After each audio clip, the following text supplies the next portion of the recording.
The Trump administration slapping new sanctions against 3 senior officials of Hezbollah. The administration targeting Hezbollah for its, quote, malign agenda and efforts to help Iran avoid crippling U.S. sanctions. The U.S. Treasury Department has already targeted a total of 50 individual and entities affiliated with Hezbollah since 2017. Joining me now is Fox Business national security and foreign policy analyst Dr. Waleed Phares. Dr. Phares, good to see you. Thank you for being here. Hezbollah, of course, they were created by Iran. Essentially, is there any thinking that they might actually be turned to terrorism in the United States? They can. They did actions against the United States as of 1983. Remember the bombing of the Marine barracks and more. The killing of many servicemen and servicewomen in Iraq.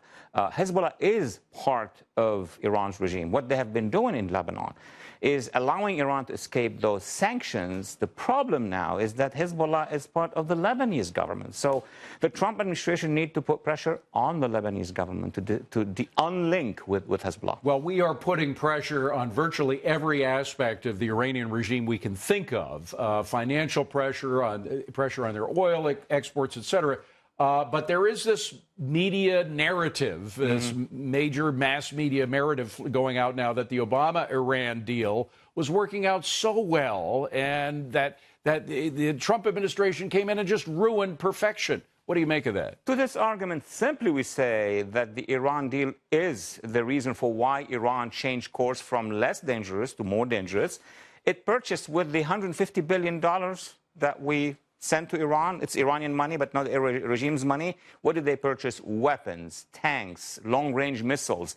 And then they deployed their militias in Iraq, Syria, Lebanon, and Yemen. That is not progress. Actually, the Iran deal allowed Iran to expand, unfortunately. And, you know, the whole way the deal was sold to begin with, I mean, people who really knew the territory, even some Democrats realized that it wasn't true. But let's just play a soundbite from President Obama when he was busy selling the Iran deal.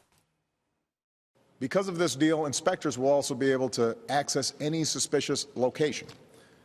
Put simply, the organization responsible for the inspections, the IAEA, will have access where necessary, when necessary. And, of course, that was Vice President Biden behind him. Inspectors will be able to access any suspicious location. That's just not true.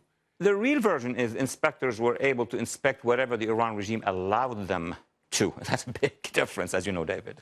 We have no idea what they were getting away with during the course of the Iran deal, correct? Number one, we don't have good idea about that. And number two, we have done nothing about the more important or as important matter, which is ICBMs, long-range missiles. What do they want to send with those? Roses? No, of course, this is the prelude for the weaponized nuclear forces. Now, Iran is announcing their plans to enrich uranium, and that's what the administration is focused on right now. Once they get beyond 90% enrichment, they essentially have a bomb, correct? They do have a bomb once they reach that point. My concern is that the Europeans are looking at this and saying, well, maybe Iran has a good intention. Iran is trying to use the Europeans to put pressure on us, basically, by threatening them. Oh, we're going to go beyond those red lines.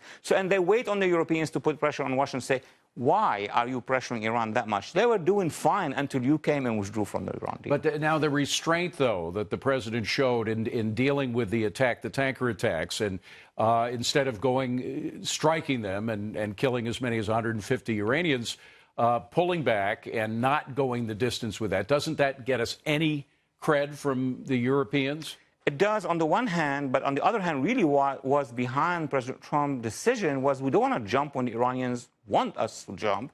We don't want to clash with them on their timing because the Iranians are preparing their own attacks in Iraq and in Syria. And they want us to engage with them so that they could cause us a lot of casualties. The Iranian regime believes that the opposition here will do so much sound and pressure that we will withdraw action from Syria and Iraq. That's their plan. So the Iranian mullahs and the politicians there are relying on opposition to President Trump here in the United States and they're encouraging that as much as they can. It's not the first time, David. I mean, they've done it before. Vietnam was done this way. Yeah. Of course, these radical regimes count on the divisions, the political divisions in Washington. That's why we need to be unified when we are facing these totalitarian regimes. Of course, we are unified with our allies in the Middle East, and that includes Israel and Saudi Arabia and the United Arab Emirates, who are working together with us. In fact, you may have this sort of odd coalition between Israel and the Arab world that is opposed to Iran, right? Probably, David, this is the greatest achievement in the Middle East since long time ago when the president went to Riyadh. And his first foreign visit. His first foreign visit in May of 2017, and he addressed 50 Arab and Muslim leaders, not just Saudi and UAE, but also Egypt and Jordan and Indonesia and many other countries. What is interesting is that Saudi, UAE, and Egypt, though not in public, are coordinating with the Israelis because Iran is a threat to all these countries. Now, we had the Emir of Qatar here today. He was visiting with the president at the White House. Qatar is one of those few Sunni Arab countries that still have relations with Iran, right? What's going on there? They have actually increased their relationship with Iran since they broke with Saudi, UAE, and our Arab allies. Now, we know that Qatar and the U.S. have a lot of business together, but at the same time, we need to send a message to Qatar to unlink with the Muslim Brotherhood and other radicals in the region. Well, clearly, that's what the president was trying to do today. No, I mean, there was a deal with for them to buy Boeing airplanes. Sure. Which was very nice, but was the most important part of that discussion dealing with Iran? Well, of course. I mean, the U.S. position is to convince Qatar not to go forward and become an ally and a partner with Iran. But also remember, the president a couple of months ago said, we are going to investigate the Muslim Brotherhood links to terrorism, but the Muslim Brotherhood are protected by Qatar. So he has two things to do.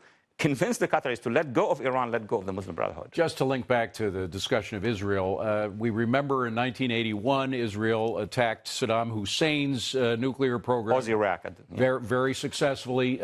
Might we see something by the Israelis where we don't get involved ourselves in destroying their nuclear capability if, in fact, they go up to 90% enrichment? In general terms, Israel, when it feels threatened to the core, and it's a smaller size state, they would strike and make the phone call later. I think this time, the alliance between the Trump administration and Israel is way beyond that. There is a coordination, and Israelis would put their resources if they feel that Iran is threatening them directly. Waleed Phares, great to see you, Waleed. Thank you very much.